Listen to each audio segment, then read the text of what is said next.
Here's a close-up view of the laser module adjuster, the features. It's using this screw here as the adjuster. It's a 00-90 5/8" long screw. And you can see the head of it in this one. The screw heads are right here. And you can see these little wedges these are what the screws drive up an inclined plane to actually steer the laser module around so the point of impact of the laser beam agrees with the rest of the gun. And so this is what an earlier version of it looked like. These are the wedges that are driven by the screw. And here's the slots right here that they're driven in. And these are inclined planes. The more you drive the screw in, it moves it in that direction. And I ended up going with this size here, this really small wedge and this really small screw. And these are some other designs I was playing around with using larger screws, but decided to go with this super tiny one because that seemed to work the best for me. Hey, I'm working here with the Marlin Model 795 rifle, and I'm working on putting a laser into the front of the stock. And I'm doing it for two reasons. One, so I can use it in my shooting practice simulator system that I've been working on. I've got the pistol already done, and now I'm working on a rifle, and I thought it'd be nice if I could put a laser on the actual rifle I'm using. But and the other reason is I thought it'd just be handy to have a laser in your gun if you ever needed it. So I'll show you what I've got here, what's going on with this.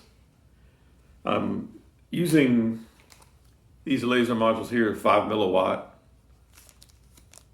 Got a bunch of those things. And this is the module that I've come up with. It's a 3D printed shell that's got built-in adjusters here that are used to steer the laser, the point of impact of the laser around so you can zero it to the sights of the rifle. And so what that looks like, this is the one that doesn't have the laser module installed in it. And these are the three, they're like wedge pieces that are driven by screws that ride on an inclined plane that's inside of this shell here. And pretty simple and works pretty good. This is what they look like when you pull them out of the printer. And I've got, I use different colors. They're different revisions, and so they're slightly different dimensions. It's just easier to keep up with them if you're color coding them, so you know which one's which. Because they're very subtle what the differences are. But the one I think I'm going to go with that uses this double-lot 90 screw here. It's a 00-90. It's 5/8 inches long. It's pretty small, but it's big enough to do the job here. You can see the heads of the screws right here. So what I'm planning to do is drill a hole into the front of the stock right here, take the barrel off and drill a hole in here and implant this cylinder down in here and epoxy it in. And then I'll use these screws here to zero the point of impact of the laser so it agrees with the front sight, so that where you're looking with the sight, that's where the laser will be. And since the sights are already with in agreement with where the point of impact of the bullet is. So this is what I'm working on, and I'll follow up when I get all this installed.